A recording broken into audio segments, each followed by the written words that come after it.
그날 밤 저는 남편의 목소리를 문 너머로 들었습니다. 보이부에 신고하는 목소리였어요. 10년을 함께 산 남자의 목소리였습니다. 우리는 배급도 끊긴 겨울을 함께 버텼고 서로의 온기로 살아남았어요. 그런데 그 남자가 저를 팔고 있었습니다. 그것도 한 번이 아니었어요. 간부들이 집에 드나들던 그 밤들부터 시작된 일이었습니다. 저는 새벽 4시에 집을 나섰어요. 잠든 남편의 얼굴을 마지막으로 바라보면서요. 두만강을 건너던 날 밤 총소리가 들렸습니다. 함께 건너던 사람이 제 옆에서 사라졌어요. 그런데 한국에 도착하고 나서야 알게 됐습니다. 남편이 저를 팔려 했던 그 간부의 정체를요. 지금부터 이야기를 시작해 보겠습니다. 평양의 가다를 찾아주셔서 감사합니다. 지금도 많은 탈북자들은 자유를 향해 위험을 감수하고 있습니다. 이들의 이야기가 더 많은 사람에게 전해질 수 있도록 구독과 좋아요로 응원해주세요. 그럼 이야기 시작합니다. 그 사람을 처음 본 건 장마당이었습니다. 함경북도 청진의 장마당은 아침부터 사람들로 북적였어요. 배급이 끊긴 지 오래된 그 시절, 사람들은 저마다 무언가를 내다 팔며 하루를 버텼죠. 저도 어머니가 손수 만든 옥수수 떡을 광주리에 이고 나갔던 날이었습니다. 그 남자는 고철을 팔고 있었어요. 키가 크지도 작지도 않았고 얼굴이 특별히 잘생기지도 않았습니다. 그런데 웃을 때 눈이 가늘어지는 게 이상하게 마음에 걸렸어요. 그 사람이 저한테 처음 건넨 말은 이랬습니다. 떡 하나에 고철 얼마치랑 바꿀 수 있겠냐고요. 저는 웃으면서 안 된다고 했어요. 그런데 그 사람이 다음 날도 왔습니다. 그 다음 날도 왔어요. 떡을 사러 온 게 아니라는 걸 저도 알았고 그 사람도 알았죠. 한 달쯤 지났을 때 그 사람이 들꽃 한 줌을 들고 나타났습니다. 장마당 한쪽 구석에서 건네준 그 꽃이 뭔지도 몰랐어요. 산에서 꺾어온 거라고 했습니다.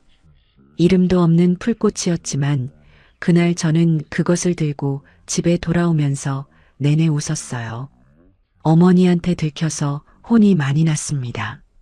그래도 좋았어요. 그렇게 1년이 지나고 우리는 결혼을 했습니다. 혼수도 없었어요. 잔치상도 변변치 않았죠. 이웃 몇 명이 모여 옥수수밥을 나눠 먹은 게 전부였습니다. 그래도 그날 그 사람 손을 잡았을 때 저는 이 사람이랑은 어떻게든 살아낼 수 있겠다고 생각했어요. 지금 생각하면 그게 얼마나 순진한 믿음이었는지 모릅니다. 하지만 그때의 저는 진심으로 그랬어요. 가난해도 괜찮았고 배가 고파도 괜찮았습니다. 옆에 그 사람이 있으면 된다고 생각했죠. 그 믿음이 10년을 버티게 해줬습니다. 그리고 그 믿음이 산산이 부서지는 데는 단 하룻밤이면 충분했어요. 결혼하고 나서 처음 몇 년은 정말 힘들었습니다. 배급은 이미 오래전부터 끊겨 있었고 남편이 벌어오는 돈은 입에 풀칠하기도 빠듯했어요. 저는 낮에는 장마당에서 물건을 팔았고 밤에는 남의 집 바느질 일을 받아 했습니다. 손가락에 바늘이 박혀도 아프다는 소리를 못했어요. 그 돈이 없으면 다음날 밥이 없었으니까요. 그래도 남편은 곁에 있었습니다. 퇴근하고 돌아오면 제가 바느질하는 옆에 앉아서 아무 말도 안 하고 그냥 있어줬어요. 뭐가 그리 좋냐고 물으면 그냥 웃었습니다. 눈이 가늘어지는 그 웃음으로요. 겨울이 특히 힘들었어요. 북쪽 겨울은 뼈가 시리도록 춥습니다. 연료도 없어서 방이 제대로 안 따뜻했어요. 밤이면 우리는 서로를 끌어안고 체온으로 버텼죠. 그게 사치처럼 느껴졌던 시절이었습니다. 따뜻한 사람 하나가 옆에 있다는 게요. 아이가 없었던 건 우리 둘 다 말하지 않는 아픔이었어요. 몇 번의 시도 끝에 포기했습니다. 먹을 것도 없는데 아이를 낳는 건 아이한테 죄를 짓는 거라고 서로를 위로했어요. 하지만 그 위로 뒤에 얼마나 긴 침묵이 있었는지 모릅니다. 그렇게 10년이 흘렀어요. 가난은 나아지지 않았습니다.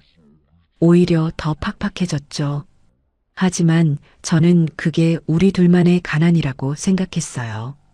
같이 버티는 가난이라고요. 그게 부끄럽지 않았습니다. 남편이 달라지기 시작한 건 그 10년이 다 되어갈 무렵이었어요. 처음엔 작은 것들이었습니다. 귀가 시간이 늦어졌어요. 전에 없던 술 냄새가 났습니다. 물어봐도 일이 있었다고만 했어요. 저는 그냥 그러려니 했습니다. 힘든 세상에서 남자가 그럴 수도 있다고 생각했어요. 그게 실수였습니다. 처음 그 사람들이 집에 온 건 가을이었습니다. 남편이 며칠 전부터 말을 꺼냈어요. 당 간부들을 모셔야 할 일이 생겼다고, 잘 대접해야 한다고요. 저는 아무 말도 하지 않았습니다. 그런 자리가 왜 우리 집에서 열려야 하는지 이해가 되지 않았지만 남편이 그러자고 하면 그러는 게 당연한 세상이었어요. 저는 있는 것 없는 것 다 끌어모아 상을 차렸습니다. 장마당에서 조금 아껴뒀던 돈까지 꺼냈어요.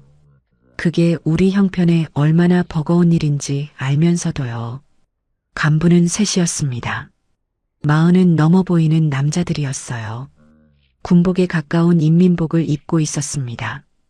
들어오는 순간부터 집안을 훑어봤어요. 벽을 보고 살림살이를 보고 그러다가 저를 봤습니다. 물건을 감정하듯이 훑어보는 눈빛이었어요. 저는 시선을 내리깔고 부엌으로 들어갔습니다. 남편이 그 뒤를 따라왔어요.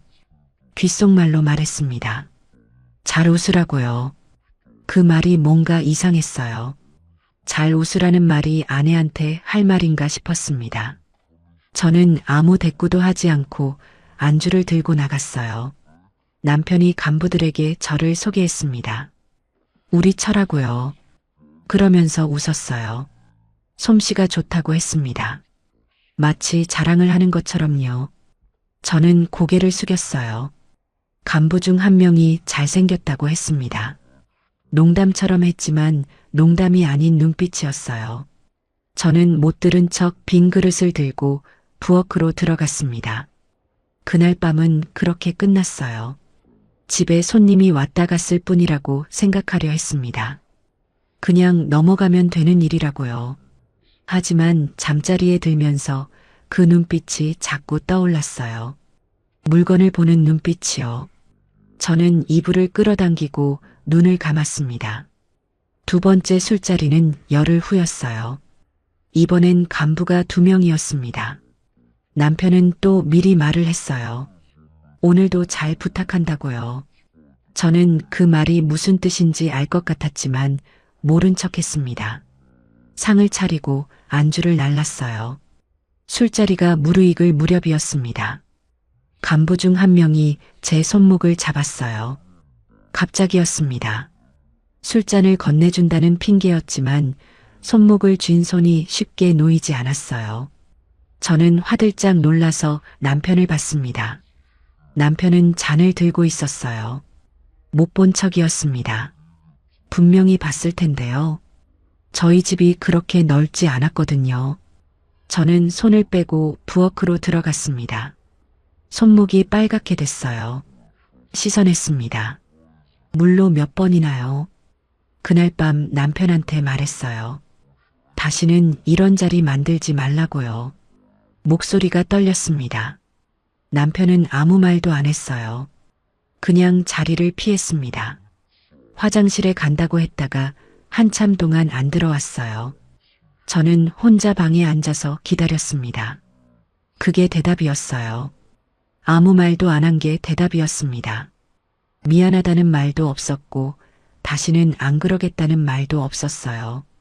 그냥 침묵이었습니다. 저는 그 침묵이 무슨 뜻인지 알았어요. 알고 싶지 않았지만 알았습니다.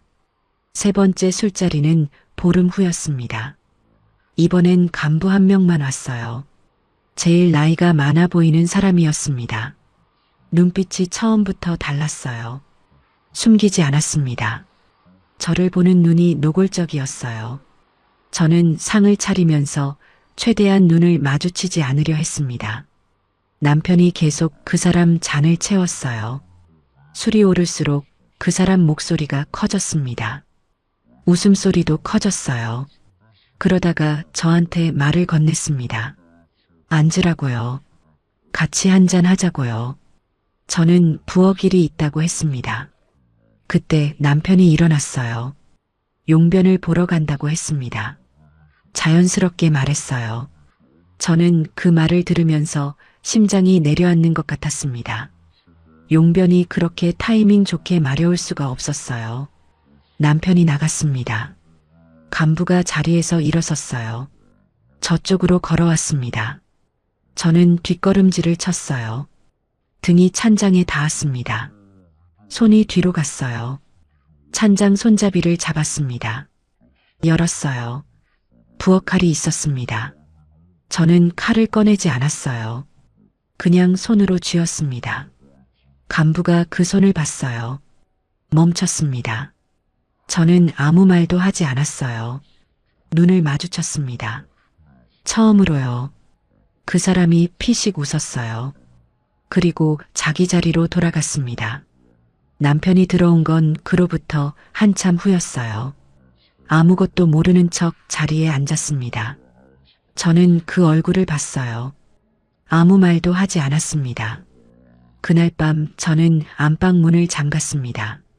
남편이 들어오려고 문을 두드렸어요. 열어달라고 했습니다. 저는 열어주지 않았어요. 남편이 문 너머에서 말했습니다.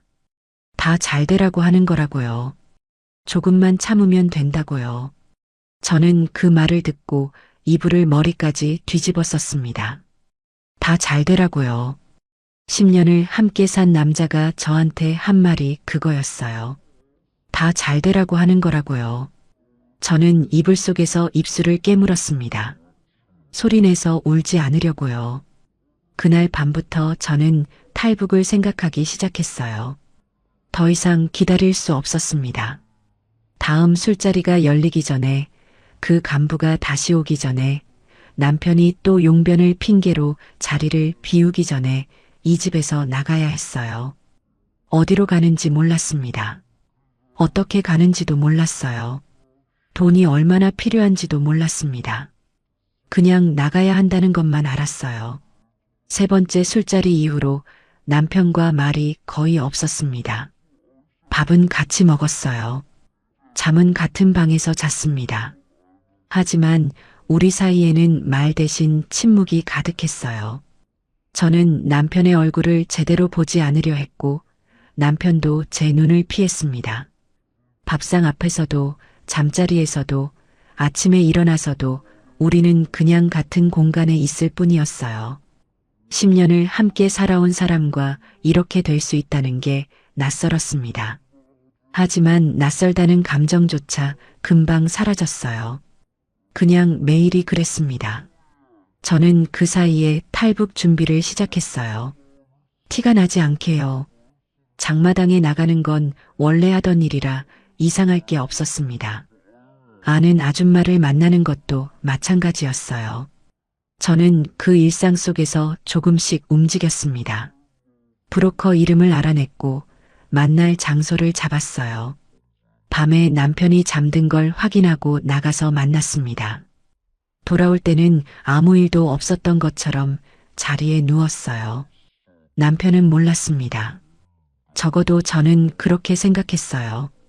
탈북 날짜를 잡은 건 브로커를 만나고 사흘 후였습니다.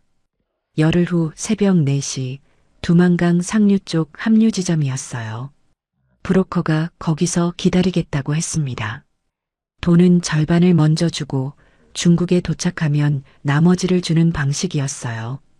저는 그동안 장마당에서 몰래 모아둔 돈을 건넸습니다. 손이 떨렸어요. 하지만 돌아서는 발걸음은 흔들리지 않았습니다. 열흘이라는 시간이 얼마나 긴지 그때 처음 알았어요. 매일 남편 얼굴을 보면서 아무것도 모르는 척 밥을 차렸습니다. 웃지는 못했지만 울지도 않으려 했어요. 그냥 평소처럼 살았습니다. 장마당에 나갔고 빨래를 했고 밥을 지었어요. 그 일상이 이제 며칠 남지 않았다는 걸 알면서도요.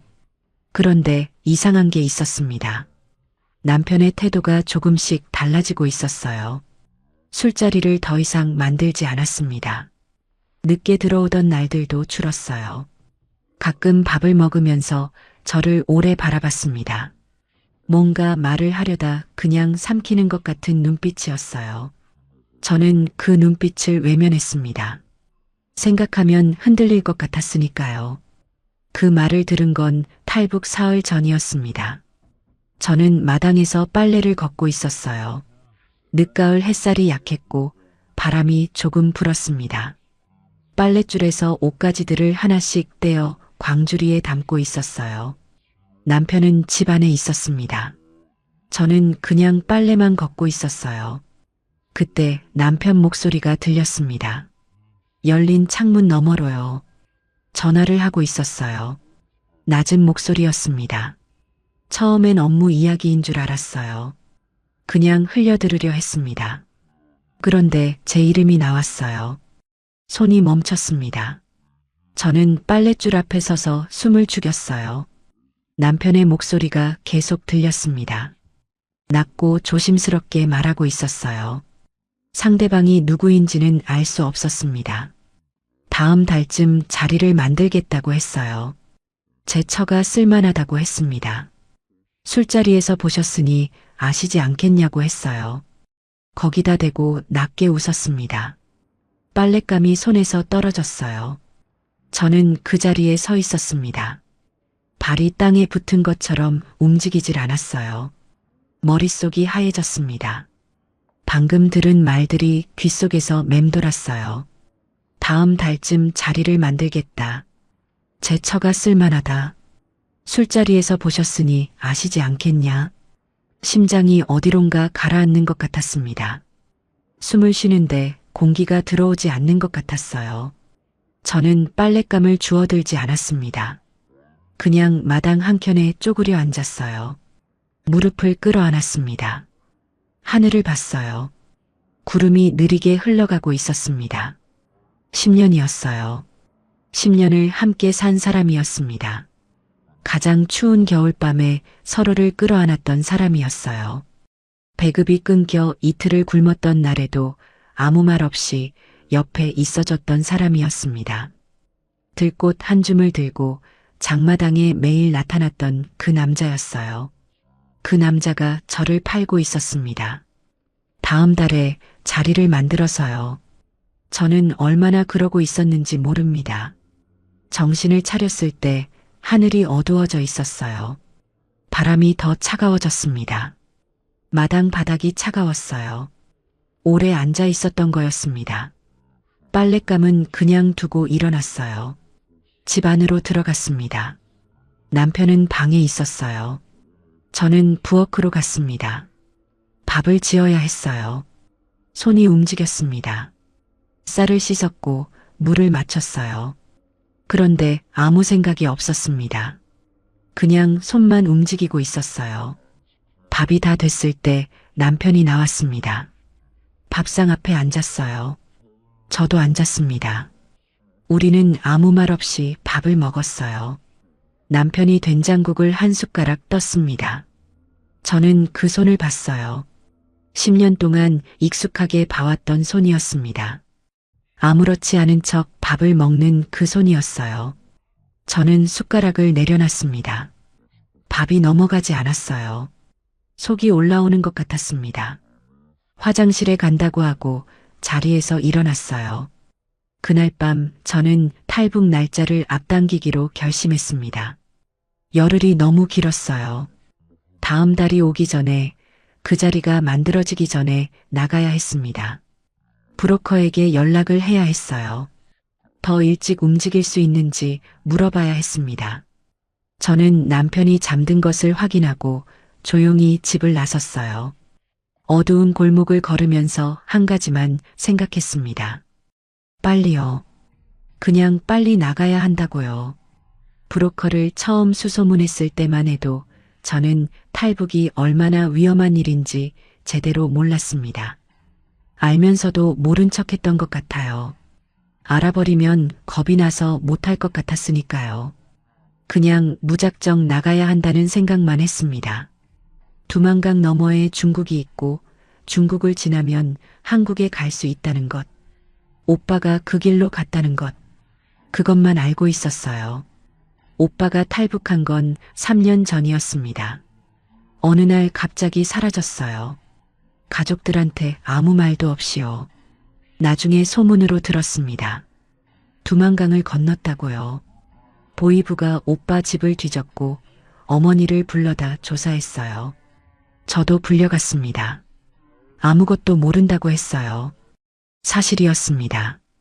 오빠는 저한테도 말하지 않고 갔거든요. 그 뒤로 소식이 없었어요. 살았는지 죽었는지 몰랐습니다. 강을 건너다 총에 맞았는지 중국에서 잡혔는지 아니면 정말 한국까지 갔는지요. 저는 매일 밤 오빠 생각을 했어요.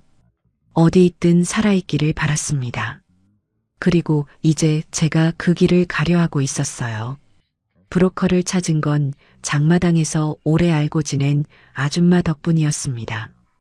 그분 언니가 몇 년 전에 행방불명됐다는 소문이 있었어요. 저는 그 소문의 의미를 알고 있었습니다. 조심스럽게 말을 꺼냈어요. 아는 사람이 있냐고요. 그분은 처음엔 모른다고 했습니다. 당연했어요. 그런 말을 함부로 꺼냈다가 보이부 귀에 들어가면 그걸로 끝이었으니까요. 저도 그럴 거라고 생각했습니다. 그냥 다른 방법을 찾아야 하나 싶었어요. 그런데 사흘 후에 장마당에서 다시 만났을 때 그분이 귓속말로 이름 하나를 알려줬습니다. 어디서 만날 수 있는지도요. 그분은 그 말을 하고 나서 아무 일도 없었던 것처럼 자리를 떴어요. 저도 아무렇지 않은 척 물건을 샀습니다. 그날 밤 남편이 잠든 걸 확인하고 집을 나섰어요. 약속 장소는 마을 외곽의 낡은 창고 근처였습니다.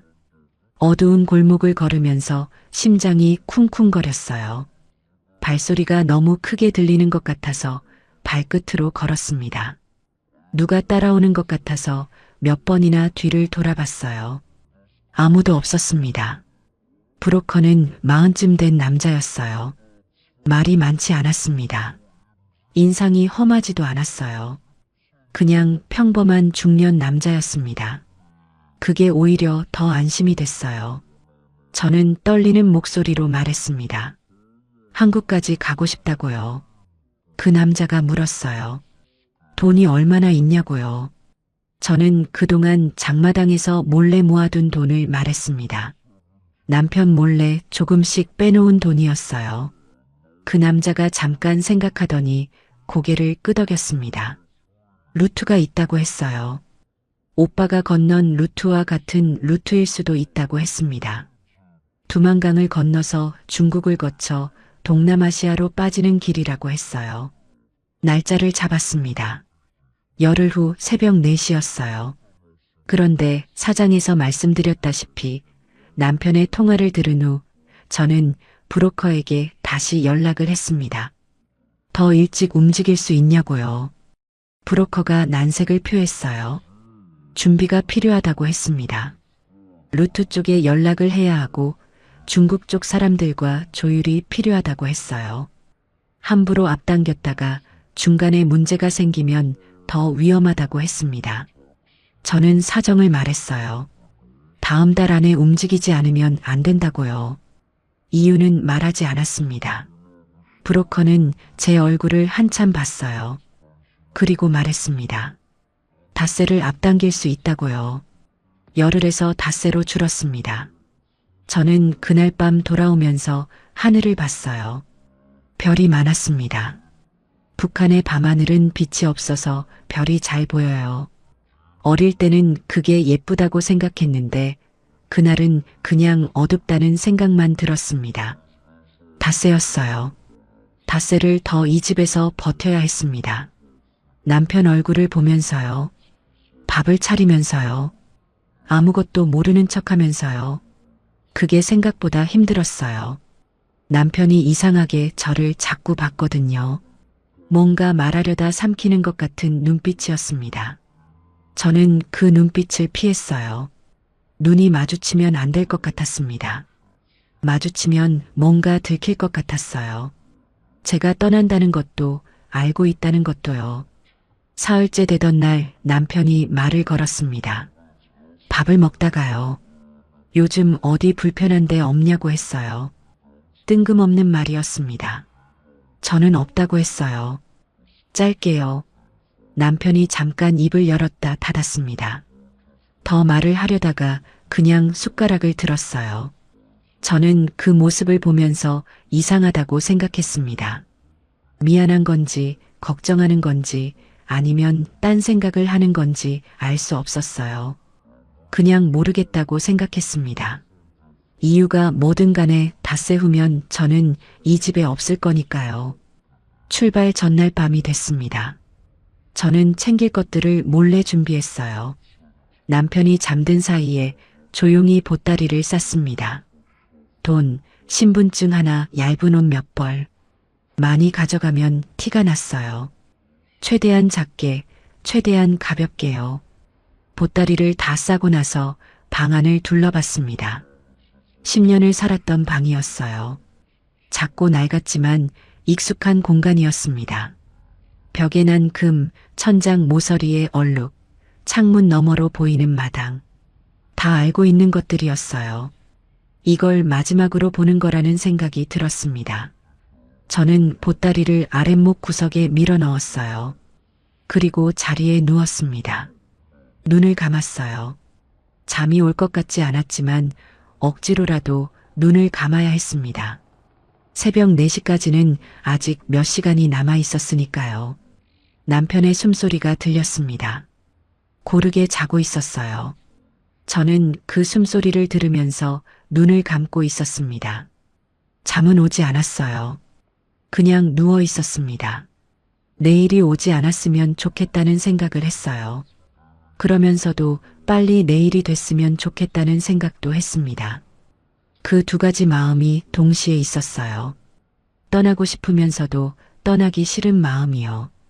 그게 뭔지는 몰랐습니다. 그냥 그랬어요. 출발 전날 저녁이었습니다. 저는 아침부터 이상하게 손이 바빴어요. 특별히 할 일이 있는 것도 아닌데 자꾸 뭔가를 만지작거렸습니다. 부엌 찬장을 열었다 닫았고 마당을 나갔다 들어왔어요. 가만히 있지를 못했습니다. 몸이 그걸 알고 있는 것 같았어요. 내일이면 이 모든 것들을 다시는 만질 수 없다는 걸요. 저녁 준비를 시작한 건 해가 기울기 시작할 무렵이었습니다. 평소보다 일찍 시작했어요. 이유는 설명하기 어렵습니다. 그냥 그러고 싶었어요. 마지막이라는 걸 알고 있었으니까요. 마지막 밥이라는 걸요. 쌀을 씻으면서 한 톨 한 톨이 다 느껴지는 것 같았습니다. 10년 동안 매일 한 일이었는데 그날은 달랐어요. 손바닥 위에서 쌀이 씻겨나가는 느낌이, 물이 뿌옇게 되는 것이, 그 냄새가 다 선명하게 느껴졌습니다. 평소엔 그냥 하던 일인데요. 마지막이라고 생각하니까 모든 게 달라 보였어요. 된장국도 끓였습니다. 된장이 얼마 남지 않았어요. 아끼고 아껴서 쓰던 것이었는데 그날은 평소보다 조금 더 넣었습니다. 어차피 저는 내일이면 없을 텐데 아낄 이유가 없었어요. 국물이 구수하게 우러났습니다. 오래 끓일수록 맛이 깊어지는 된장국 특유의 냄새가 작은 부엌 안에 가득 찼어요. 배추도 남은 게 있었습니다. 조금 시들었지만 아직 쓸 수 있었어요. 소금에 절이고 무쳤습니다. 고춧가루가 거의 없어서 색이 연했어요. 그래도 괜찮았습니다. 있는 것으로 최선을 다한 밥상이었으니까요. 변변찮다면 변변찮은 상이었습니다. 하지만 저로서는 그게 최선이었어요. 밥상을 다 차려놓고 보니 눈물이 날 것 같았습니다. 억눌렀어요. 지금 울면 안 됐습니다. 남편이 눈치채면 안 됐어요. 남편이 들어온 건 밥상을 다 차리고 나서였습니다. 문을 열고 들어오더니 부엌 쪽을 봤어요. 밥상을 봤습니다. 잠깐 멈칫하는 것 같았어요. 된장국 냄새가 났거든요. 평소보다 냄새가 진했으니까 느꼈을 거예요. 아무 말 없이 손을 씻고 밥상 앞에 앉았습니다. 저도 앞에 앉았어요. 젓가락을 들었다 놓았다 했습니다. 밥이 목으로 넘어가지 않는 것 같았어요. 국을 한 숟가락 떴습니다. 뜨거웠어요. 천천히 마셨습니다. 남편이 먼저 말을 했어요. 밥이 맛있다고 했습니다. 저는 고맙다고 했어요. 그게 전부였습니다. 더 이상 말이 없었어요. 그냥 밥 먹는 소리만 났습니다. 숟가락이 그릇에 닿는 소리, 국을 떠먹는 소리, 젓가락이 부딪히는 소리. 그 소리들이 그날따라 유난히 크게 들렸어요. 집이 작아서 그런 건지 아니면 제가 모든 것을 마지막으로 듣고 싶어서 그런 건지 모르겠습니다. 남편이 된장국을 2그릇 먹었어요. 평소엔 한 그릇이었는데요. 저는 그걸 봤습니다. 아무 말도 하지 않았어요. 그냥 봤습니다. 배추무침도 다 먹었습니다. 색이 연한 것도 개의치 않았어요. 묵묵히 먹었습니다. 저는 그 모습을 보면서 이상한 감정이 올라왔어요. 뭔지 정확히는 모르겠어요. 미운 건지, 불쌍한 건지, 아니면 그냥 슬픈 건지요. 여러 감정이 한꺼번에 섞여 있었습니다. 밥을 다 먹고 나서 남편이 잠깐 저를 봤어요. 뭔가 말하려는 것 같았습니다. 입술이 움직이다가 다시 닫혔어요. 저는 시선을 피했습니다. 눈이 마주치면 안 될 것 같았어요. 눈이 마주치면 제가 무너질 것 같았습니다. 남편이 그냥 방으로 들어갔어요. 저는 혼자 상을 치웠습니다. 그릇을 씻으면서 손이 떨렸어요. 10년 동안 매일 해온 일인데 그날따라 왜 손이 떨렸는지 모릅니다. 물이 차가웠어요. 그릇을 하나씩 씻어서 엎어놨습니다. 국그릇, 밥그릇, 숟가락, 젓가락. 다 씻고 나서 행주로 닦았어요. 이 그릇들을 내일은 다시 닦을 수 없다는 걸 알고 있었습니다. 모레도요. 그 다음 날도요. 아마 영원히요. 저는 행주를 찬장 옆에 걸어뒀습니다. 평소에 항상 걸어두는 자리였어요. 습관적으로 한 일인데 그 순간 그게 왜 그렇게 마음에 걸렸는지 모릅니다. 내일 저 행주를 아무도 안 쓸 텐데 왜 이렇게 반듯하게 걸었을까 싶었어요. 부엌을 한번 둘러봤습니다. 작은 부엌이었어요. 찬장 하나, 솥 하나, 냄비 2개. 그게 전부였습니다. 어릴 때부터 봐온 것들이 아니었어요. 결혼하면서 하나씩 장만한 것들이었습니다. 남편이 장마당에서 사온 찬장, 제가 아껴서 모은 돈으로 산 냄비. 그 하나하나에 이야기가 있었어요. 그 이야기들을 두고 가는 거였습니다.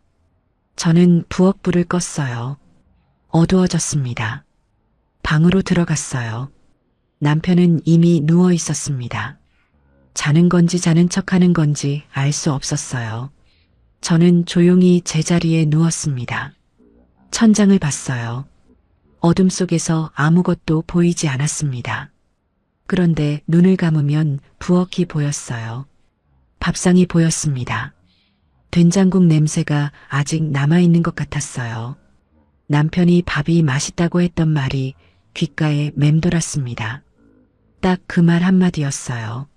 10년 결혼 생활의 마지막 저녁밥 앞에서 남편이 제게 한 말이요. 밥이 맛있다고요. 저는 눈을 감았습니다. 눈물이 흘렀어요. 소리 없이요. 베개가 젖었지만 닦지 않았습니다. 그냥 흘리게 뒀어요. 새벽 4시까지는 아직 시간이 있었습니다. 자정이 넘었을 때였습니다. 남편 숨소리가 고르게 들렸어요. 자고 있었습니다. 저는 자리에 누운 채 눈을 뜨고 있었어요. 천장이 보였습니다. 아무것도 안 보이는 어둠이었지만 눈을 감을 수가 없었어요. 새벽 4시까지는 아직 시간이 있었습니다. 그 시간을 어떻게 버텨야 할지 몰랐어요.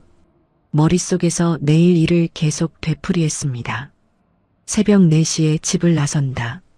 골목을 지나 큰 길로 나가지 않고 마을 외곽 쪽으로 돈다. 낡은 창고 옆 느티나무 앞에서 브로커를 만난다. 거기서 두만강 상류 쪽으로 이동한다. 강을 건넌다. 강을 건넌다. 그 부분에서 자꾸 막혔어요. 강을 건넌다는 게 어떤 건지 몰랐습니다. 물이 얼마나 깊은지, 얼마나 넓은지, 얼마나 차가운지요.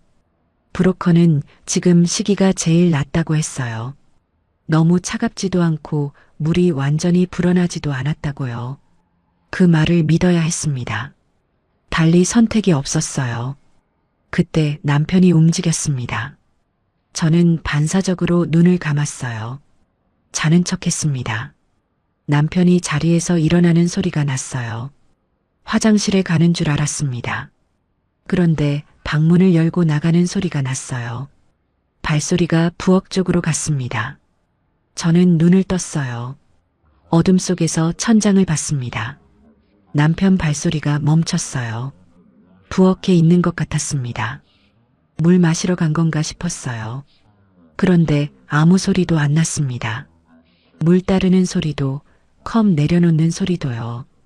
그러다 낮은 목소리가 들렸어요. 전화를 하고 있었습니다. 저는 숨을 죽였어요. 귀를 세웠습니다.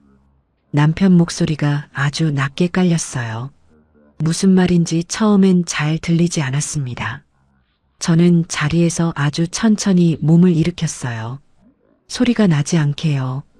베개가 조금 스치는 소리가 났습니다.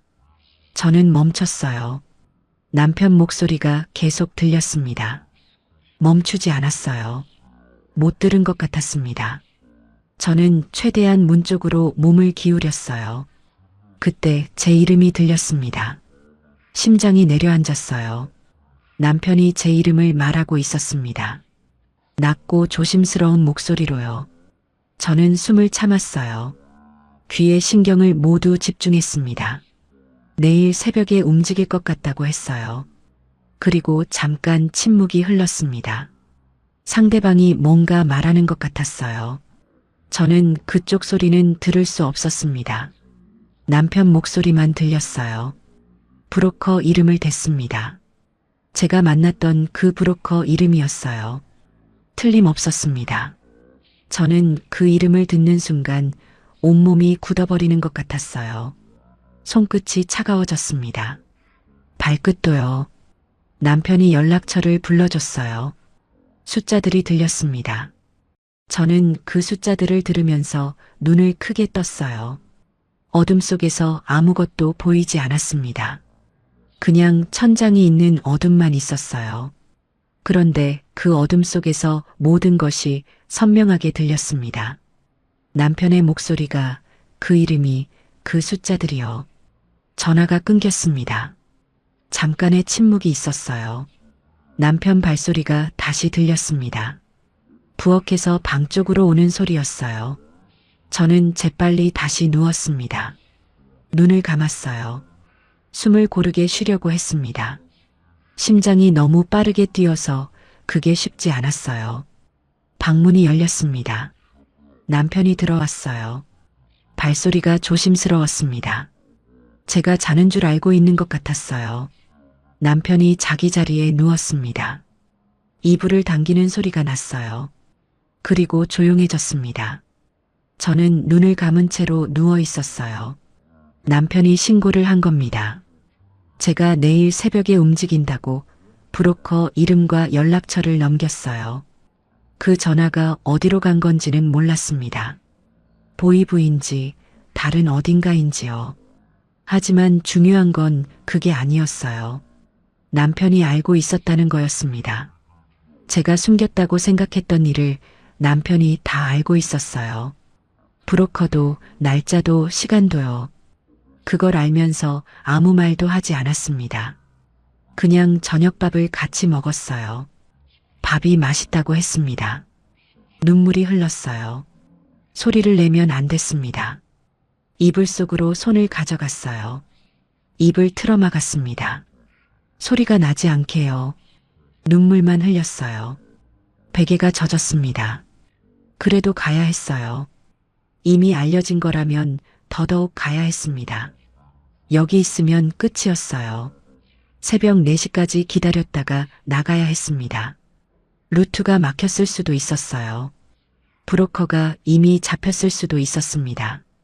그래도 가야 했어요. 달리 방법이 없었습니다.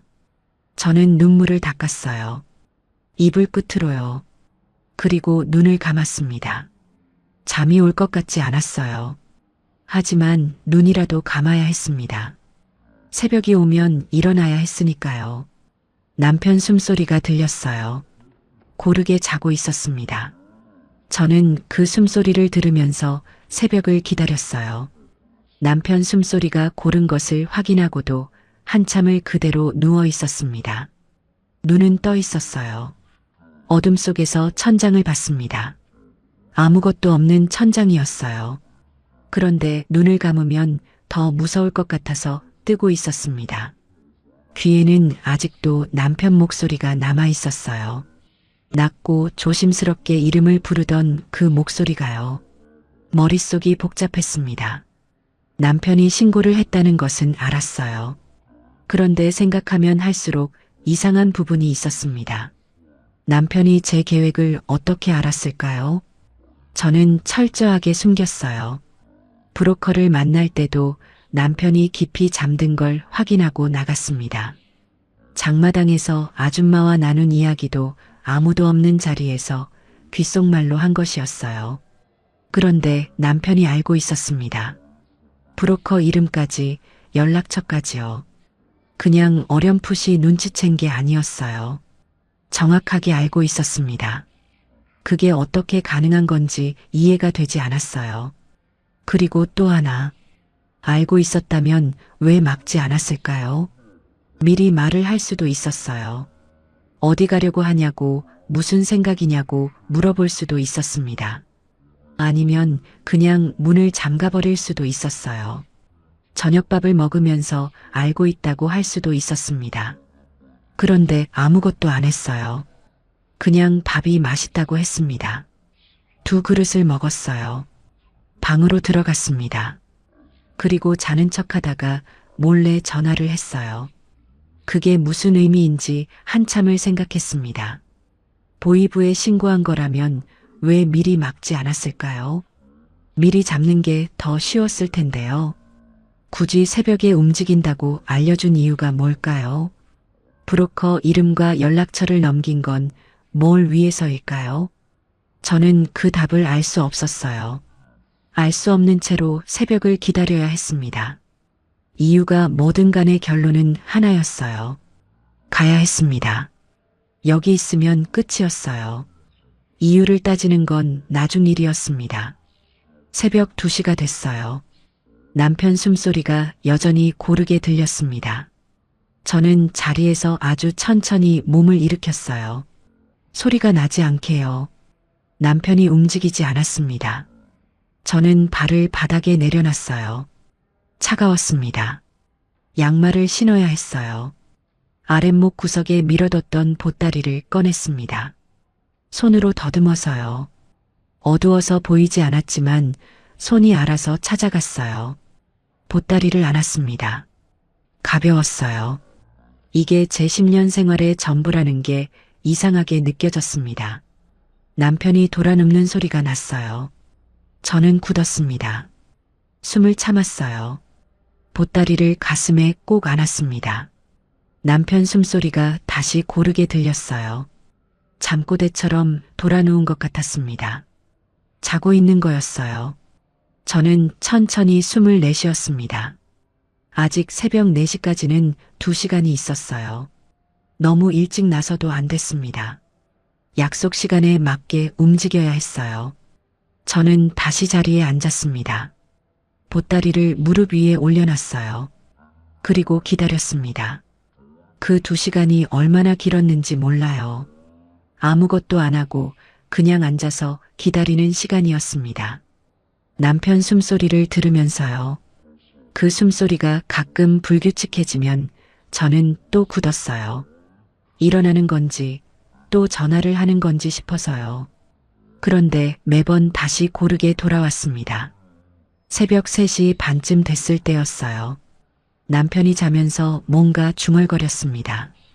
잠꼬대였어요. 무슨 말인지 알아들을 수 없었습니다. 그런데 한 단어가 들렸어요. 제 이름이었습니다. 잠꼬대로 제 이름을 불렀어요. 한 번요. 그리고 다시 고르게 잠들었습니다. 저는 그 순간 눈물이 터질 것 같았어요. 참았습니다. 이를 악물었어요. 손으로 입을 막았습니다. 소리가 나오지 않게요.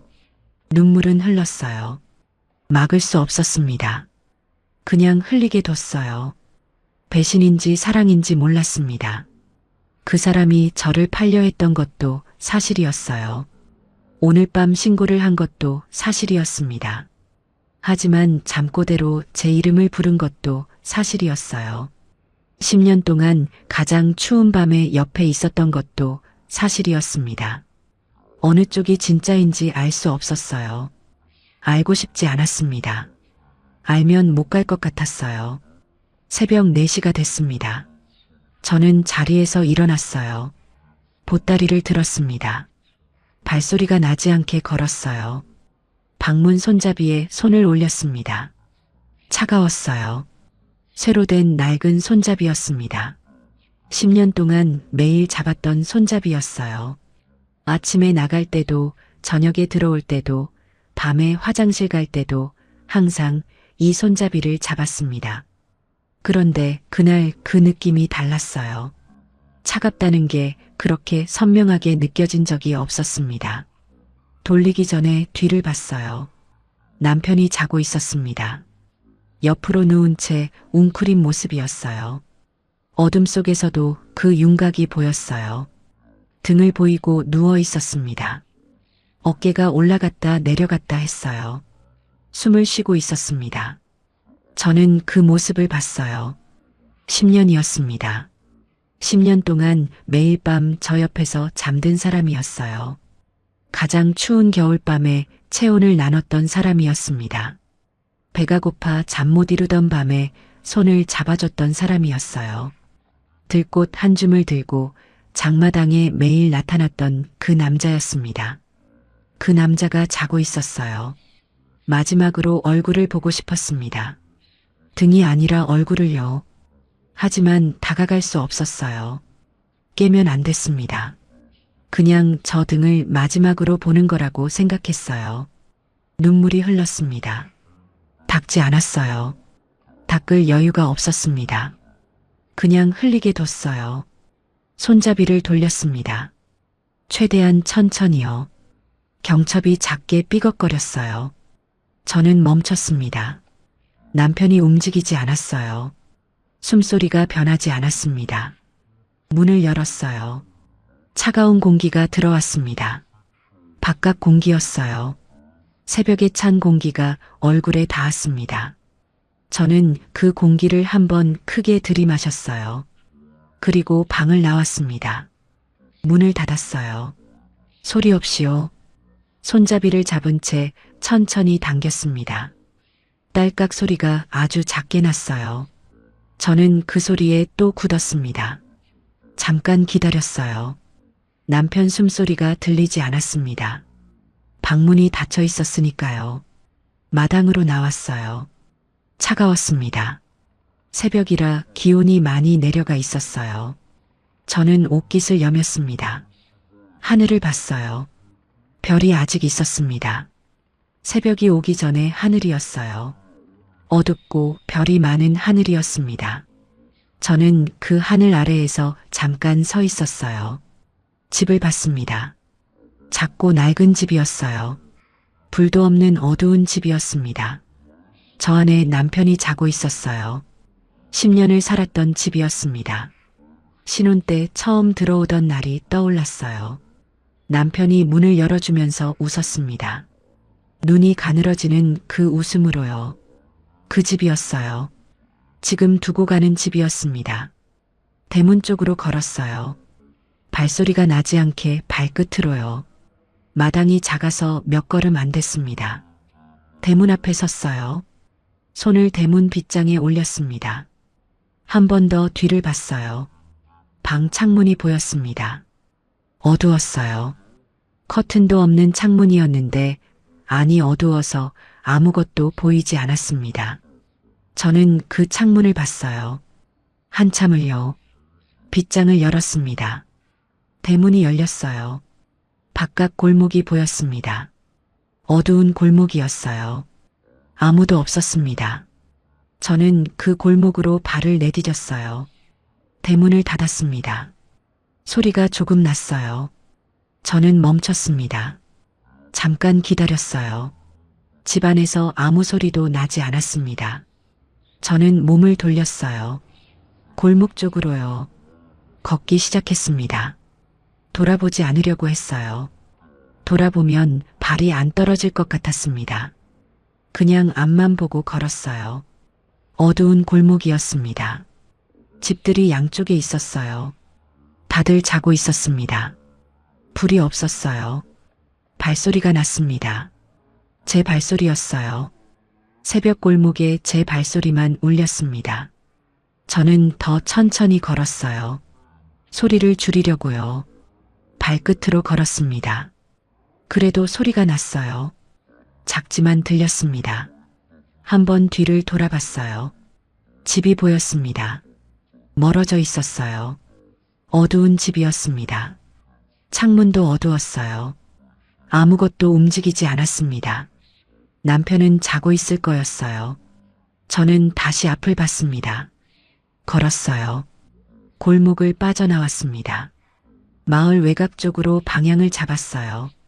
브로커가 기다리고 있을 느티나무까지는 걸어서 20분이었습니다. 저는 그 길을 걸었어요. 새벽 4시에 북한 마을이었습니다. 아무도 없었어요. 개 짖는 소리가 멀리서 들렸습니다. 바람이 불었어요. 차가운 바람이었습니다.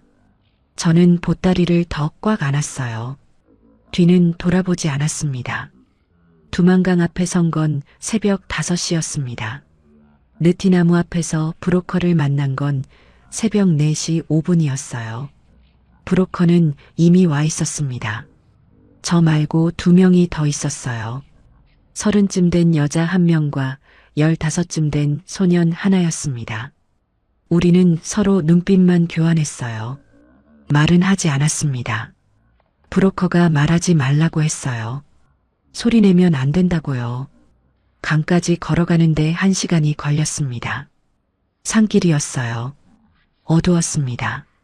브로커가 앞에서 걸었고 우리는 뒤를 따랐어요. 손전등도 없었습니다.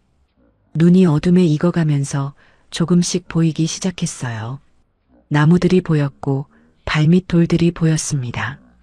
저는 넘어지지 않으려고 발을 조심스럽게 뗐어요. 그 여자가 한번 발을 헛디뎠습니다. 작은 소리가 났어요. 돌이 굴러가는 소리였습니다. 우리는 모두 멈췄어요. 브로커가 손을 들었습니다. 잠깐 기다렸어요. 아무 소리도 없었습니다. 브로커가 다시 걷기 시작했어요. 우리도 따라갔습니다. 강소리가 들리기 시작한 건 산을 내려오면서였어요. 물소리였습니다. 처음엔 멀리서 들렸어요. 조금씩 가까워졌습니다. 소리가 커질수록 심장도 빠르게 뛰었어요. 저는 숨을 고르게 쉬려고 했습니다. 잘 되지 않았어요. 강이 보였습니다. 어둠 속에서도 물이 반짝거렸어요. 달빛이 수면에 부서지고 있었습니다. 강은 생각보다 넓었어요. 저쪽 강변이 보이기는 했지만 멀었습니다. 거기가 중국이었어요. 브로커가 낮은 목소리로 말했습니다. 지금 건너야 한다고요. 순찰 시간 사이라고 했어요. 소리내지 말고 멈추지 말고 앞만 보라고 했습니다. 누가 소리를 지르거나 멈추면 아무도 도울 수 없다고 했어요. 각자 살아서 건너야 한다고 했습니다. 저는 그 말을 들으면서 보따리를 머리 위로 올렸어요. 브로커가 먼저 강에 들어갔습니다. 우리가 뒤를 따랐어요. 제가 두 번째였고 그 여자가 세 번째, 소년이 마지막이었습니다. 발이 물에 닿았어요. 차가웠습니다. 뼈가 시리는 것 같았어요. 발이 굳는 것 같았습니다. 초봄이라고 해도 두만강 물은 차가웠어요. 저는 숨을 들이켰습니다. 그리고 걸었어요. 물이 발목까지 왔어요. 무릎까지 왔습니다. 바닥이 미끄러웠어요. 돌들이 있었습니다. 발을 잘못 디디면 넘어질 것 같았어요. 저는 한 발 한 발 조심스럽게 내디뎠습니다. 보따리를 머리 위로 들고 있었어요. 팔이 떨렸습니다. 물이 허리까지 왔어요. 차가움이 내장까지 파고드는 것 같았습니다. 숨쉬기가 힘들었어요. 차가운 물이 몸을 조여드는 것 같았습니다. 저는 이를 악물었어요. 앞만 봤습니다. 브로커 등이 보였어요. 그것만 따라갔습니다. 그때 총소리가 났어요. 멀지 않은 곳이었습니다. 둔탁한 소리였어요. 한 발이었습니다. 저는 반사적으로 몸을 낮췄어요. 물이 목까지 찼습니다. 차가운 물이 귀 안으로 들어왔어요. 보따리가 젖었습니다. 총소리가 어디서 났는지 알 수 없었어요. 강 위쪽인지 아래쪽인지요. 저는 고개를 들었습니다. 어둠 속에서 강변을 봤어요. 북한 쪽 강변이었습니다. 움직이는 게 보이는 것 같았어요. 손전등 빛이 잠깐 보였다 사라졌습니다. 순찰되었습니다. 저는 다시 몸을 낮췄어요. 물속에서 최대한 낮게요. 숨을 참았습니다. 물이 코끝까지 왔어요. 눈만 물 위로 내놓았습니다. 옆을 봤어요. 소년이 없었습니다. 방금 전까지 제 뒤에 있었는데요. 그 여자도 돌아보고 있었어요. 우리 둘 다 소년을 찾았습니다. 강물 위에 작은 보따리 하나가 떠내려가고 있었어요. 천천히요. 어둠 속으로요. 저는 소리를 질러야 했습니다. 하지만 아무 소리도 낼 수 없었어요. 소리를 내면 순찰대가 온다는 걸 알고 있었으니까요. 브로커가 한 말이 떠올랐습니다. 각자 살아서 건너야 한다고요. 저는 앞으로 걸었습니다. 발이 움직이지 않는 것 같았지만 걸었어요. 물이 점점 얕아졌습니다. 허리까지 오던 물이 배꼽까지, 무릎까지 내려갔어요. 발밑이 진흙으로 바뀌었습니다. 발이 푹푹 빠졌어요. 강변이 가까워졌습니다. 브로커가 이미 올라와 있었어요. 손을 내밀었습니다. 저는 그 손을 잡았어요. 올라왔습니다. 다리에 힘이 없었어요. 무릎이 꺾일 것 같았습니다. 브로커가 팔을 잡아줬어요. 그 여자도 올라왔습니다. 셋이었어요. 넷이 건너기 시작했는데 셋이었습니다. 저는 강을 돌아봤어요. 어두운 물이 흐르고 있었습니다. 보따리는 이미 보이지 않았어요. 어둠 속으로 사라졌습니다. 중국 땅이었어요. 저는 그 자리에 무릎을 꿇었습니다. 진흙 강변에요. 손이 진흙에 박혔어요. 차가웠습니다. 그래도 일어설 수가 없었어요. 뒤에서 강물 소리가 들렸습니다. 중국에 도착했다고 해서 살아난 게 아니었습니다. 강을 건넌 순간 모든 게 끝난 줄 알았어요. 하지만 브로커가 강변에서 저를 일으키면서 한 첫마디가 그거였습니다. 여기서부터가 더 위험하다고요. 북한에서는 보위부가 무서웠지만 여기서는 공안이 무서웠어요. 잡히면 강제 북송이었습니다. 북송되면 끝이었어요. 수용소였습니다. 브로커가 우리를 재촉했어요. 강변에 오래 있으면 안 된다고 했습니다. 날이 밝기 전에 움직여야 한다고요. 저는 무릎에서 진흙을 털었어요. 다리가 떨렸습니다. 그래도 일어섰어요. 그 여자도 일어섰습니다. 우리는 서로 눈을 마주쳤어요. 아무 말도 하지 않았습니다. 말이 필요 없었어요. 소년 이야기는 아무도 꺼내지 않았어요. 브로커도 그 여자도 저도요. 꺼낼 수 없었습니다. 꺼내면 걸음이 멈출 것 같았어요. 그냥 걸어야 했습니다. 앞으로요. 브로커를 따라 걸었어요. 강에서 멀어질수록 땅이 달라지는 게 느껴졌습니다. 북한 땅과는 달랐어요. 뭐가 다른지 설명하기 어려웠습니다. 그냥 달랐어요. 발밑 흙이 다르고 공기 냄새가 달랐습니다. 나무들도 달라 보였어요. 조선족 마을에 도착한 건 날이 밝을 무렵이었습니다. 작은 마을이었어요. 브로커가 데려간 곳은 마을 외곽의 낡은 창고였습니다. 안에 들어가니 짚이 깔려 있었어요. 창문이 없었습니다. 작은 틈으로 빛이 들어왔어요. 냄새가 났습니다. 오래된 나무 냄새와 흙 냄새가 섞인 냄새였어요. 브로커가 여기서 기다리라고 했습니다.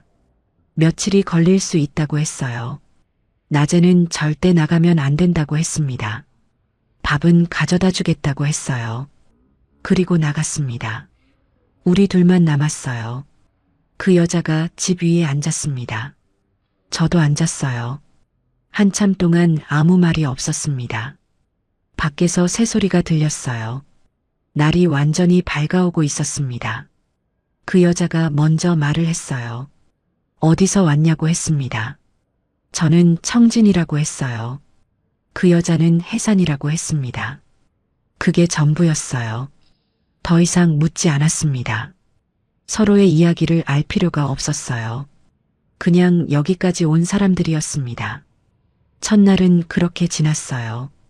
브로커가 저녁에 밥을 가져왔습니다. 중국식 만두였어요. 처음 먹어보는 거였습니다. 맛이 어떤지도 모르게 먹었어요. 그냥 먹었습니다.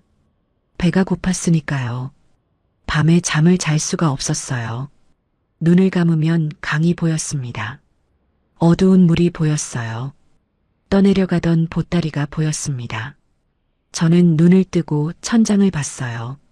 창고 천장이었습니다. 낡은 나무 판자가 보였어요. 사흘째 되던 날부터 남편 생각이 났어요. 낮에 아무것도 안 하고 앉아 있으니까 생각이 많아졌습니다.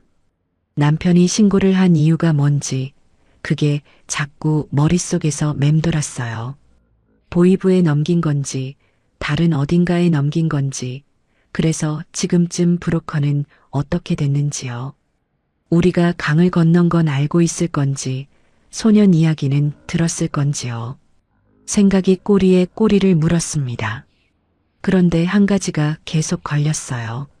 신고를 했다면 왜 우리가 강을 무사히 건넜을까요? 순찰대가 총을 한 발 쏘긴 했지만 쫓아오지 않았어요. 브로커도 무사했습니다. 뭔가 이상했어요. 하지만 답은 여기서 알 수 없었습니다. 닷새째 되던 날 브로커가 새로운 사람을 데려왔어요. 다음 루트를 안내해 줄 사람이라고 했습니다. 저는 고개를 들었어요. 그 사람 얼굴을 봤습니다. 낯이 익었어요. 어디서 봤는지 바로 기억이 나지 않았어요. 그런데 분명히 본 얼굴이었습니다. 저는 그 얼굴을 보면서 기억을 더듬었어요. 어디서였을까요? 언제였을까요? 그 사람은 저를 보고 아무 표정도 짓지 않았습니다. 그냥 따라오라고만 했어요. 낮은 목소리로요. 저는 그 뒤를 따라가면서 계속 생각했습니다. 저 사람을 어디서 봤을까요? 답은 이틀 후에 떠올랐습니다. 이틀이 지나서야 기억이 났습니다. 우리는 그 사람을 따라 또 다른 은신처로 옮겼어요. 중국 어딘가였습니다. 어느 지방인지도 몰랐어요. 그냥 어두운 밤에 차를 타고 이동했고 낡은 건물 안으로 들어갔습니다. 거기서 하룻밤을 잤어요. 다음 날 낮에 그 사람이 다시 왔습니다. 음식을 가져왔어요. 저는 그 사람 얼굴을 봤습니다. 낯빛에 보니 더 선명했어요. 나이는 50 가까이 돼 보였습니다. 얼굴에 주름이 있었어요. 눈빛이 날카로웠습니다. 그런데 그 눈빛이 어디서 본 건지 또 기억이 안 났어요. 그러다 그 사람이 웃었습니다. 아주 잠깐이었어요. 뭔가 생각난 것처럼 입꼬리가 올라갔다 내려갔습니다. 그 순간 기억이 났어요. 세 번째 술자리였습니다. 남편이 집에 데려왔던 간부들 중 한 명이었어요. 제가 부엌칼을 잡았던 그날 밤, 남편이 용변을 핑계로 자리를 비웠던 그날 밤에 그 사람이었습니다. 남편이 가장 자주 데려왔던 간부였어요. 저는 숨이 막혔습니다. 손에 들고 있던 밥그릇이 떨어질 뻔했어요. 간신히 잡았습니다. 그 사람이 저를 봤어요. 눈이 마주쳤습니다. 그 사람 눈빛이 변하지 않았어요. 알아봤을 텐데요. 분명히 알아봤을 겁니다. 그런데 아무 말도 하지 않았어요. 그냥 음식을 내려놓고 나갔습니다. 저는 그 자리에서 한참을 움직이지 못했어요. 머릿속이 하얘졌습니다. 당 간부였어요. 남편이 집에 데려온 당 간부였습니다. 저를 노골적으로 봤던 그 사람이었어요. 그 사람이 왜 여기 있는 건지 이해가 되지 않았습니다. 그 여자가 물었어요. 왜 그러냐고요? 저는 아무것도 아니라고 했습니다. 말할 수 없었어요. 말해봤자 이 상황에서 달라지는 건 없었습니다. 그리고 솔직히 두려웠어요. 저 사람이 적인지 아군인지 알 수 없었으니까요. 그날 밤 잠을 이룰 수 없었습니다. 그 사람이 여기서 뭘 하는 건지 생각했어요. 가능성은 몇 가지였습니다. 첫 번째, 북한 당국의 요원이어서 우리를 감시하고 있는 것. 두 번째, 우리를 어딘가에 팔아넘기려는 것. 세 번째, 정말로 탈북을 돕는 사람인 것. 첫 번째와 두 번째라면 이미 늦었어요. 우리는 이미 그 사람 손에 있었습니다. 달아날 곳도 없었어요. 언어도 안 통했고 여기가 어딘지도 몰랐으니까요. 세 번째라면 이해가 안 됐습니다. 당 간부가 왜 탈북을 돕겠어요? 그건 목숨을 거는 일이었습니다. 들키면 끝이었어요. 가족까지 수용소에 가는 일이었습니다. 이유가 없었어요. 그런데 그 사람은 우리를 해치지 않았어요. 음식을 가져왔고 이동을 도왔고 아무것도 묻지 않았습니다. 강압도 없었어요. 위협도 없었습니다. 그냥 묵묵히 앞에서 걸었어요. 사흘 후 이동하는 날 밤이었어요. 짐을 챙기다가 그 사람과 단둘이 있게 됐습니다. 그 여자가 화장실에 가고 없었어요.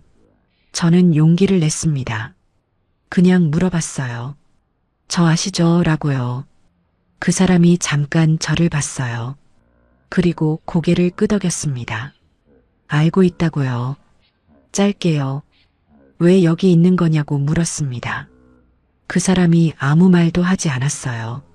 그냥 짐을 들었습니다. 그리고 따라오라고 했어요. 저는 그 뒷모습을 보면서 더 물을 수 없었습니다. 하지만 확실한 게 하나 있었어요. 이 사람이 우리를 해치려는 게 아니라는 거였습니다. 해치려 했으면 벌써 했을 거예요. 기회는 여러 번 있었습니다. 그런데 하지 않았어요. 저는 그 사람 뒤를 따라가면서 남편 얼굴이 떠올랐습니다. 남편이 집에 데려온 간부였어요. 남편이 술자리를 만든 건 이 사람을 집에 들이기 위해서였을까요? 그 술자리가, 그 모든 수치스러웠던 밤들이 이것을 위한 거였을까요? 아직 몰랐습니다. 하지만 뭔가가 맞춰지고 있는 것 같았어요. 퍼즐 조각들이 조금씩 제자리를 찾아가는 것 같았습니다. 아직 전체 그림은 보이지 않았어요. 그건 한국에 가서야 알게 됐습니다. 루트는 길고 험했습니다. 그 사람이 우리를 이끌었어요.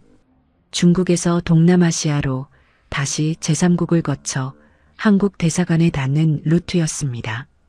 정확히 몇 주가 걸렸는지 나중에 세어봤더니 32일이었어요. 한 달이 넘는 시간이었습니다. 그 시간 동안 저는 제대로 된 잠자리에서 잔 적이 없었어요. 밥을 제대로 먹은 날도 손에 꼽았습니다. 하지만 살아있었어요. 그것만으로 충분했습니다. 중국에서 처음 국경을 넘을 때가 가장 무서웠어요. 차 뒤쪽 짐칸에 숨었습니다. 그 여자랑 저랑 좁은 공간에 몸을 구겨 넣었어요. 숨을 참아야 했습니다. 국경 검문소에서 차가 멈췄어요. 군인들이 차를 두드리는 소리가 들렸습니다. 말소리가 들렸어요. 중국말이었습니다. 저는 눈을 감았어요.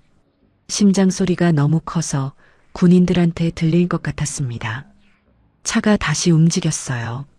저는 그때까지 숨을 참고 있었습니다. 그 여자가 제 손을 잡았어요. 꽉요. 저도 꽉 잡았습니다.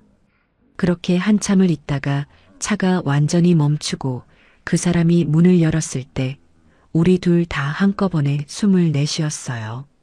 공기가 그렇게 달게 느껴진 적이 없었습니다. 동남아시아에 도착했을 때는 더위가 충격이었어요. 북한에서 나고 자란 저는 그런 더위를 경험한 적이 없었습니다. 공기가 끈적했어요.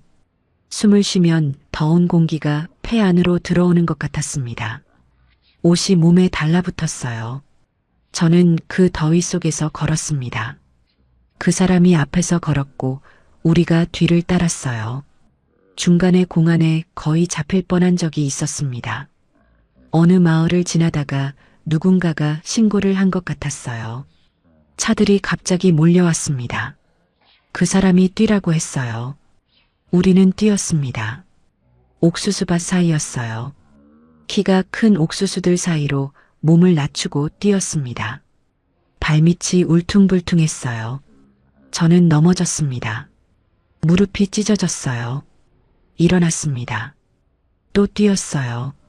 그 사람이 밭고랑 사이를 가리켰습니다. 거기 엎드리라고요. 저는 엎드렸어요.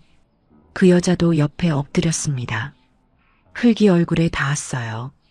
풀 냄새가 났습니다. 차 소리가 가까워졌다가 멀어졌어요. 멀어졌다가 또 가까워졌습니다. 저는 숨을 참았어요. 얼마나 그러고 있었는지 몰랐습니다. 차 소리가 완전히 사라졌어요.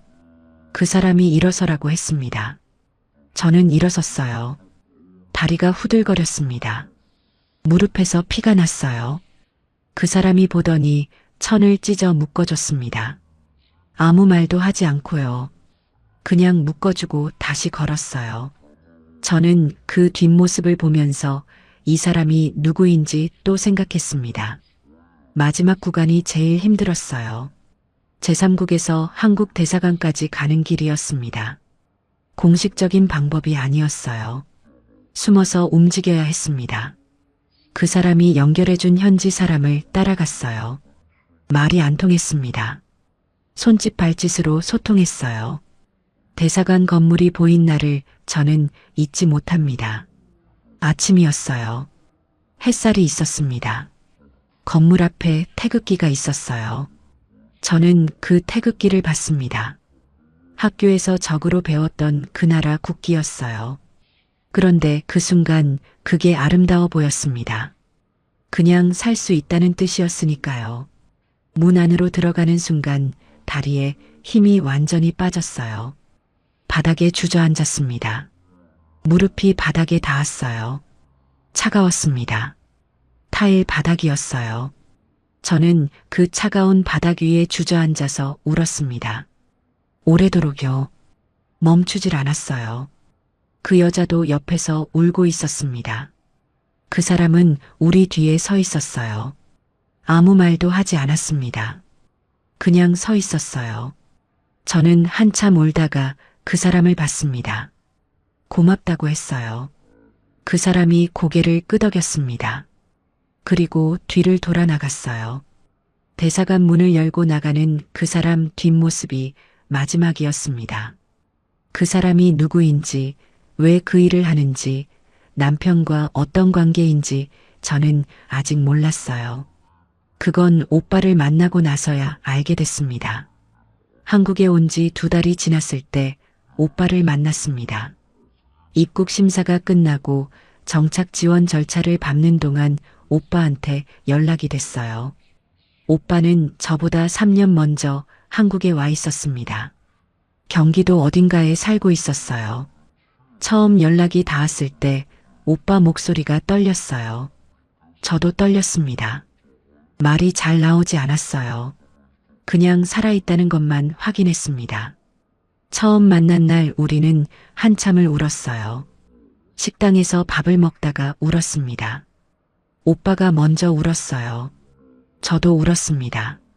주변 사람들이 봤지만 상관없었어요. 3년이었습니다. 3년 만에 만난 거였어요. 오빠 얼굴이 많이 달라져 있었습니다. 여위였어요. 눈가에 주름이 생겼습니다. 저도 많이 달라졌겠죠. 밥을 다 먹고 나서 오빠가 제 손을 잡았어요. 할 말이 있다고 했습니다. 중요한 이야기라고 했어요. 남편 이야기라고 했습니다. 저는 숨을 한번 크게 쉬었어요. 오빠가 천천히 말했습니다. 제가 어떤 루트로 왔는지 알고 있다고 했어요. 그 루트를 알고 있다고 했습니다. 그 루트가 어떻게 만들어진 건지도 안다고 했어요. 저는 오빠 얼굴을 봤습니다. 오빠가 말했어요.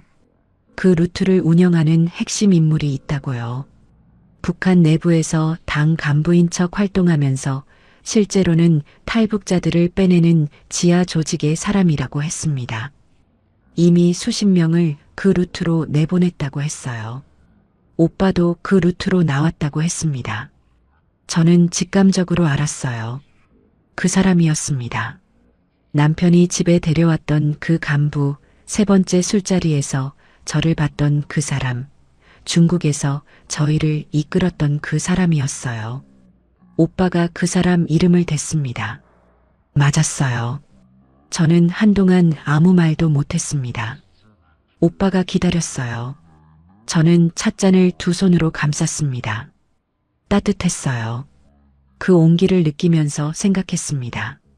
남편이 그 사람을 알고 있었다는 것, 남편이 그 사람을 집에 데려왔다는 것, 술자리를 만들었다는 것, 저를 그 자리에 앉혔다는 것, 그리고 3번, 4번 그 사람을 집에 불렀다는 것.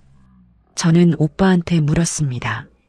남편이 어떻게 그 사람을 알게 된 거냐고요. 오빠가 말했어요. 정확히는 모른다고 했습니다. 하지만 남편이 먼저 연락을 했다고 했어요. 그 조직에요. 아내를 내보내야 한다고요. 방법을 알려달라고요. 저는 눈물이 날 것 같았습니다. 참았어요. 오빠가 계속 말했습니다. 그 조직의 루트를 쓰려면 조건이 있었다고 했어요. 조직원이 직접 상대방을 만나봐야 한다고요. 안전한 사람인지 중간에 문제를 일으킬 사람인지 확인해야 한다고요. 그래서 남편이 그 사람을 집에 데려온 거였습니다. 술자리가 그 자리였어요. 그 사람이 저를 보는 자리였습니다. 평가하는 자리였어요. 탈북을 시킬 수 있는 사람인지 판단하는 자리였습니다. 저는 그게 수치스럽다고 생각했던 그 술자리들이 떠올랐어요.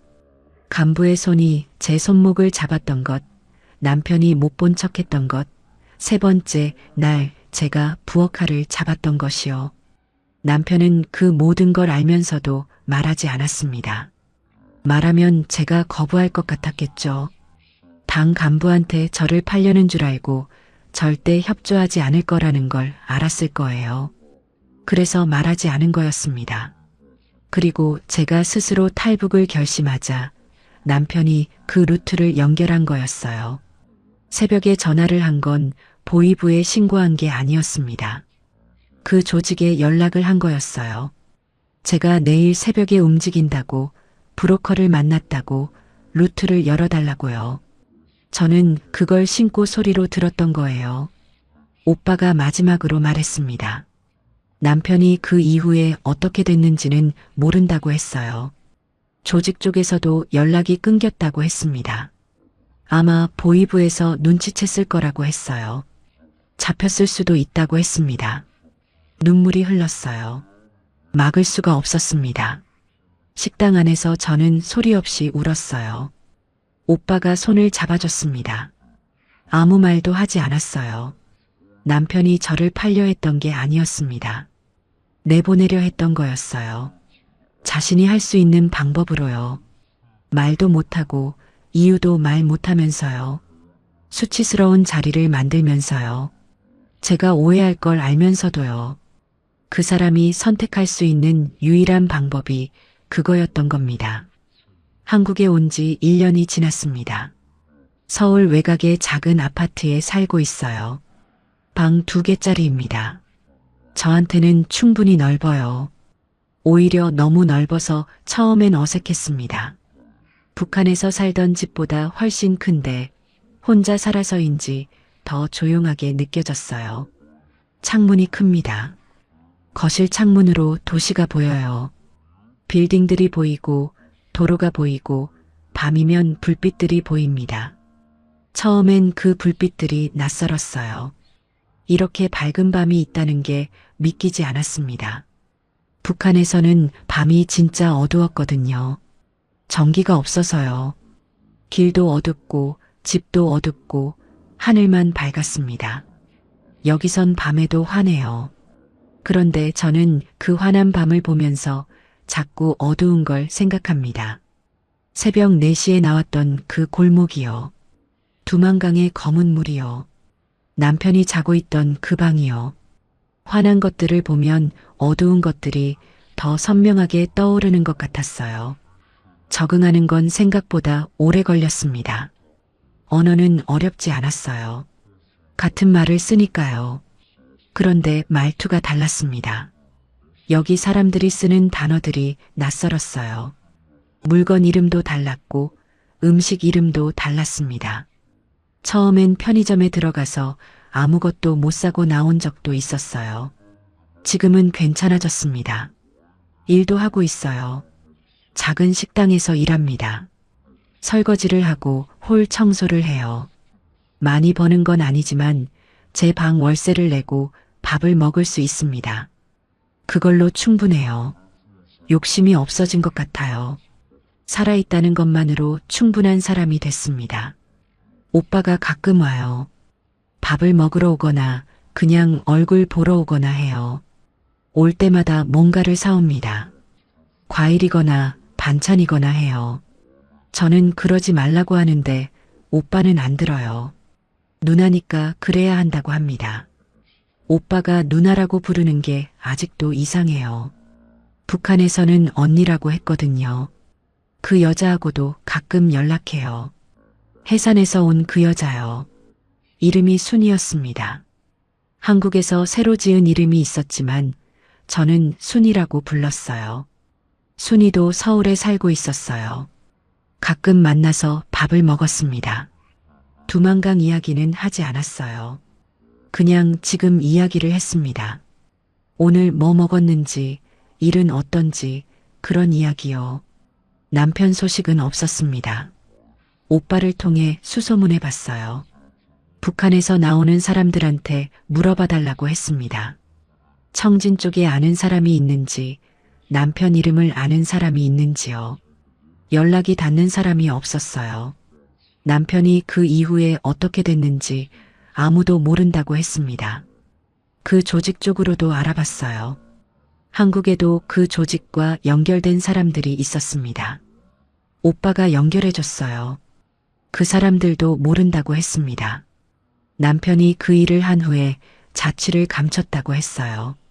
보위부에 잡혔을 가능성이 높다고 했습니다. 하지만 확인된 건 없다고 했어요. 잡혔을 가능성이 높다는 말이 며칠 동안 머릿속에서 떠나지 않았어요. 잡혔으면 수용소일 겁니다.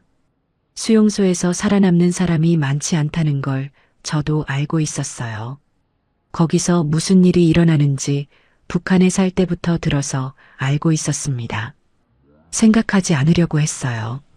생각하면 숨이 막혔거든요. 그래서 일을 더 열심히 했습니다. 손이 바쁘면 머릿속이 조금 조용해졌어요. 설거지를 하고 청소를 하고 퇴근하고 집에 와서 밥을 차렸습니다. 그런데 밤이 되면 또 생각났어요. 창문 너머 도시의 불빛을 보면서요. 저는 그 불빛들을 보면서 남편 얼굴을 떠올렸습니다. 웃을 때 눈이 가늘어지던 그 얼굴이요. 들꽃 한 줌을 들고 서 있던 그 모습이요. 새벽에 마지막으로 봤던 등이요. 웅크리고 자고 있던 그 등이요. 오해했습니다. 10년을 함께 산 사람을 오해했어요. 저를 팔려 한다고 생각했습니다. 배신자라고 생각했어요. 그 생각으로 문을 잠갔고 그 생각으로 새벽에 집을 나왔습니다. 그런데 그 사람은 저를 내보내려 했던 거였어요. 자신이 할 수 있는 유일한 방법으로요. 말도 못하고 이유도 말 못하면서요. 제가 오해할 걸 알면서도 그 방법을 선택한 거였어요.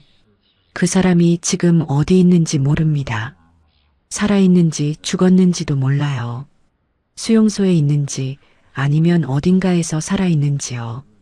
살아있기를 바랍니다. 수용소에 가지 않았기를 바라요.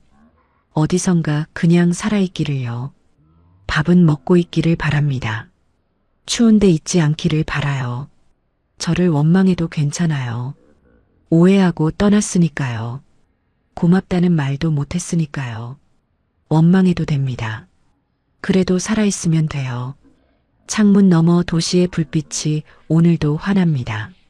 저는 그 불빛을 보면서 들꽃 한 줌을 들고 장마당에 서 있던 그 남자를 생각해요. 눈이 가늘어지던 그 웃음을요. 가장 추운 겨울밤에 아무 말 없이 손을 잡아줬던 그 손을요. 언젠가 이 창문 너머로 그 사람이 걸어오는 걸 볼 수 있을까요? 저는 아직 그 꿈을 버리지 못했습니다. 오늘 밤도요.